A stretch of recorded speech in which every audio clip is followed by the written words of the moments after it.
Hi everyone, my name is Charlie and today I have my reviews and rankings for the Booktube Prize Quarterfinals Fiction Group C.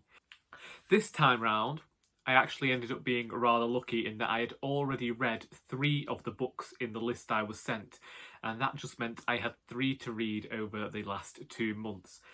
For this round, I had to read Djinn Patrol on the Purple Line by Deepa Anaparra, Utopia Avenue by David Mitchell, Hamnet by Maggie O'Farrell, My Dark Vanessa by Kate Elizabeth Russell, The Prettiest Star by Carter Sickles, and Summer by Ellie Smith. The way that I usually format these videos is by reviewing the books in alphabetical order and then giving my rankings. However, for this group, I will just say that Utopia Avenue and Hamnet both appeared on my top 10 list of books last year, so that did give me some idea as to how the rankings were going to go this time around. But let us begin with Djinn Patrol on the Purple Line by Deepa Anaparra. This book follows Jay, who, when children from his school start going missing, he decides to investigate because due to where he falls in Indian society, the police are not investigating these children that are going missing. And Jay, being a big fan of a true crime show on the television, takes it upon himself to solve the crime. However, there is part of him that believes that it is actually something supernatural because, to his mind, he cannot believe that any human would want to cause harm to children. It is this innocence that causes some more heartbreak as the reader recognises that this is also going to be something of a coming of age for this child who, despite living in something akin to poverty and being a child who ends up forced to work for reasons that we get told in the novel. What I found with this book that I rather appreciated was the narratorial voice. There was something in there that linked to the supernatural, and also in the telling of the story I found it rather thrilling. There were descriptions in here that I adored, and the characterization was always strong, and the relationships felt incredibly human. Oftentimes I've noticed that with child narrators we can end up with something a bit pretentious or a bit Pollyanna, where I say that you do always get this always looking on the bright side of life and having a positive spin on things. And here I felt like we had a child who made mistakes, recognised the mistakes, and sometimes didn't realise that what they were doing was wrong as well. And it was this idea of having a child who wasn't presented as perfect, having a narrator that wasn't presented as perfect, that I was rather appreciative of. Similarly, I liked getting to see more of a part of the world of which I know little and seeing that explored. I like this different discussion of society and the way this part of the world works, and the discussion of corruption in the police force was unfortunately something that seems to permeate throughout the globe and is a global issue, dependent on wherever you are in the world, which to see it criticised here worked rather well with the tale that we were seeing being told, because Jay is having to recognise that perhaps the people he saw as heroes aren't necessarily heroes themselves, and that what the world that he has always perceived as being black and white maybe isn't black and white. We also get to see some religious, not warfare, but the way that two religions clash against each other. It did give me an impression, and the book made an impression on me, and I was very glad to have finally got around to reading this one. Next, we have Utopia Avenue by David Mitchell. This sees the beginnings of a band in the 1960s and follows them throughout their rising career. I buddy read this with Sarah of Hardcover Hearts back in December, and it immediately ended up on my top 10 list of books for last year. I think that David Mitchell manages to evoke time very well, and I was thrilled at the characters, and also I was very happy to see some connections to his other works.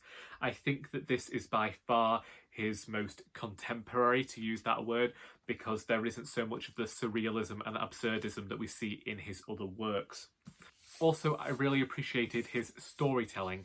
As Sarah said in her video, there wasn't much room to discuss when it came to this book. It was just a case of enjoying it and maybe talking about the things and the bands from that era that we happen to like. One thing that I appreciated Sarah doing was the discussions that she had based on things that happened, and how certain parts of the world she knew about and how they were evoked in here, and the knowledge that Sarah had really helped to enhance my experience of reading this book. Next we have Hamnet by Maggie O'Farrell. Again, another book that I read last year, made it onto my favourites list. This book follows the character of Agnes, who is Shakespeare's wife, is leading up to the death of her son Hamnet from the plague, and then explores grief and explores Agnes as a character in her grief and in the past, how she became the woman she is, and discusses the woman that she will become upon her son's death. Everyone last year was calling this book timely because it came out during a pandemic year. Something that I really appreciated here was the language, the discussion of the supernatural, and the discussion of death and grief, I think, was handled incredibly well in this book. One thing that everyone talked about with this book was how, despite the fact that this is Shakespeare's son, Shakespeare is not important to the narrative. The narrative is about the other people in his life who he's left behind and seeing how they navigate the world. This is giving Agnes a voice and a character. She is no longer Shakespeare's wife, she is a character in her own right, and I think O'Farrell did a marvellous job here. Next we move on to My Dark Vanessa by Kate Elizabeth Russell.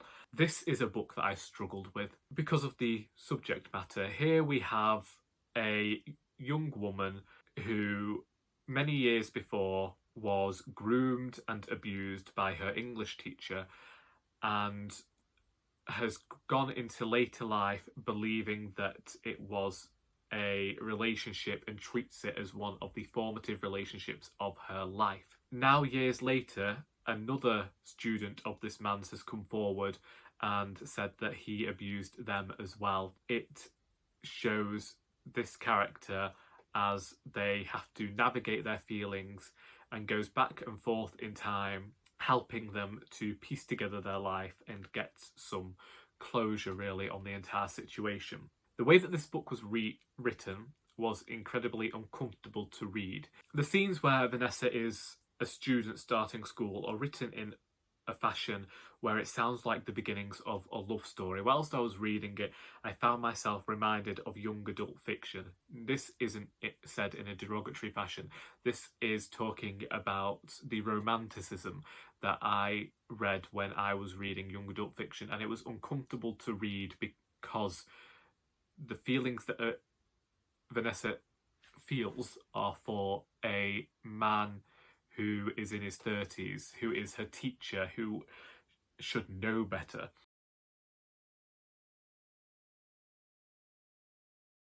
It did make for very uncomfortable reading, where I would put this book down and I would almost force myself to read it until I only had 150 pages left, and then I sped through those pages. Unfortunately, I did find this book somewhat repetitive. I was glad that this book was told from the point of view of Vanessa and that we didn't give the voice to the man to explain himself. I was glad to see questions raised, and I was glad that this didn't have a Hollywood style ending as well, that Vanessa was able to recognise what had happened and begin to make some changes in her life. But it was probably more of a difficult read due to the themes and what went on than anything else. I don't think that the writing was fantastic by any means, but I do think there has to be something said for the fact that it made me feel incredibly uncomfortable and that it was certainly dark. Then we move on to The Prettiest Star by Carter Sickles, which sees a young man, after the discovery that he has AIDS, return to his hometown after leaving for the city as a young gay man and having to deal with the small town prejudices that linger there. I wondered whether it was going to be somewhat stereotypical in form, and I wondered if it was just going to tell a story that we have seen before. And the thing is, this is a story that we've seen before, and it's characters that we have seen before, because unfortunately the things we see are somewhat true to life. I did not expect this book to linger in my head like it did though, and I ended up speeding through this book. I stayed up late one morning and had to stop myself and say, okay, we'll close the book now and then we'll come back to it in the morning, and then I finished reading it in the morning. It's tragic because as the reader, the ending is inevitable. We know as people, and people who see this in their recent history, how this story is going to go, because it's 1986 and in the book we still see a lack of knowledge about AIDS. Indeed, I can still remember the one thing about it ever being featured on television was Mark from EastEnders being outcast from the pub by Peggy because of his diagnosis, and the implications that it would have on the square. And I can still remember how it was treated then as something to be ashamed of as a human being. Despite knowing how this book would turn out, there were also still some moments that Carter Sickles included that gave these characters an extra bit of depth that was necessary to stop this book from turning into a carbon copy of every single story of this ilk that we have seen previously. There's this idea that Brian's parents did everything they could to stop him from being gay, and they almost blame themselves for allowing him to experience certain music. His father blames the fact that he allowed his child to be close to his mother, and it's very difficult to read because there are some very Christian views that are held by certain characters as reasons for it to be okay for them to be so horrible towards Brian. And it felt incredibly true to life and realistic. But at the same time, looking back on it, I don't know. I don't know. It still sticks in my mind. And there are scenes that I did find quite vivid in there. And it's made an impression, is what I can say, in terms of The Prettiest Star, in ways that other books here didn't.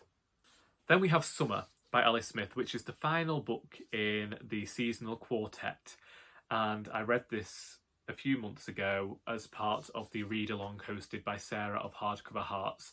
For me, this was the weakest book in the quartet, but that might be because I only read it once. And it was also the one that I didn't really have much to discuss, because this was the first time that I felt the allegory that Smith was making between the modern day and the history, where it just felt forced. I liked it. I will go back and I will reread this one. But I also feel like it's the book that you have to have read the other three books to properly get. And I don't know that it could be read on its own without the other three, because I feel like it would reduce the experience. There were moments that I really liked in this book. There were characters that I really liked. And again, it's a book that's staying on my shelf because I liked it, and I'm definitely going to reread it. I really do enjoy the way that Smith plays with language in her prose, this blend of the poetry and the structure is great, and the way the intertextuality and all the links to different art forms that require rereading and unpicking, fantastic. But it wasn't my favourite. I didn't really want to talk about the three that I'd read much because, as I say, I've read them and discussed them previously. In terms of my rankings, when it came to this, I actually thought I knew how my rankings would go very early on because I never planned to read My Dark Vanessa. It is a subject matter that I find difficult to read about anyway, and I didn't want it in my life. I already had Djinn Patrol on the Purple Line from NetGalley because that's a book that I was interested in. So originally, I believed that this would go. We'll just show what my top three would be. So I believed that in third place, I would have Djinn Patrol on the Purple Line. Then I would have Hamnet, and then I would have Utopia Avenue. Because I'd already read these three books, this was my top three, and I thought that the other three books would have to work really hard to change my impression. Indeed, My Dark Vanessa was the first book that I went to because I knew that would be the most difficult for me to read. And when I first ranked it, I still ranked it at the bottom of this list. And then what happened in the end is that I ended up liking all 6 books. And that made this incredibly difficult for me. Whilst My Dark Vanessa isn't the best written, it does have a complete narrative. And whilst it can be a bit bloated and repetitive at times, it does tell an entire story. Djinn Patrol on the Purple Line is a book that I really enjoyed because it blended mysticism and mystery, and those are two of my favourite genres, as well as setting it in a part of the world that I didn't previously know about. The Prettiest Star, I don't know, it's been a few weeks now and it still lingers in my mind. It's a book that I just keep thinking of scenes and thinking of characters in there.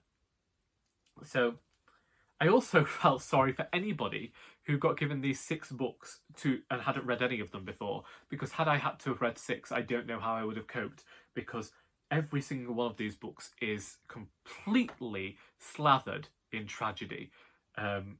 It would have been a very bleak 2 months for anybody who had to read all 6 of these. But rank them I did. And coming in at number 6, we have Summer by Ali Smith. Because at the end of the day, I really do think that you have to have read the other 3 books in this quartet to be able to properly understand what Ali Smith is getting at. And for me, it was the weakest of the quartet. Then we have My Dark Vanessa by Kate Elizabeth Russell. I appreciate what the author was trying to do here, but I needed some more editing to happen. But a lot could be said for the fact that this book did leave me feeling too uncomfortable to read it at times. Then we have Djinn Patrol on the Purple Line by Deepa Anaparra. This is a book that I originally saw in my top 3 once I read it, but then I read another book. Unfortunately, Djinn Patrol on the Purple Line came in at 4th, despite the fact that I think it's a truly tremendous book. Then we have Utopia Avenue by David Mitchell, which, as I say, made it on my top 10 of last year. As Sarah mentioned in her video, there isn't much room for discussion. It's just a book to enjoy. It is also a book that I would go back to for incredibly nostalgic reasons. Then we have Hamnet by Maggie O'Farrell. Again, top 10 of last year, and a book that I will revisit in future, and is a brilliant exploration of grief and a fantastic tragedy. But coming in at number 1, we have The Prettiest Star by Carter Sickles, because it has been a long time since I have read a book that has completely enthralled me, that has made me angry at its inevitability, and has inspired such a reaction in me, and just felt so true to life despite it being so bleak. Weeks later, as I say, weeks later, it is still lingering in my mind. So that is why The Prettiest Star ended up coming in at number 1. Out of all of these books, my top 2 actually made it through to the next round alongside My Dark Vanessa, and that doesn't surprise me. I think out of this round we maybe chose the books that hit very deep emotionally, and that's no bad thing. If you participated in this round of the Booktube prize, and have a video about your reviews and rankings, then please feel free to link that to me so that I can go and watch that. If you've read any of these books and would like to discuss them, maybe you have different opinions, please feel free to do so in the comments. I hope that you have enjoyed this video, and until next time, that is all.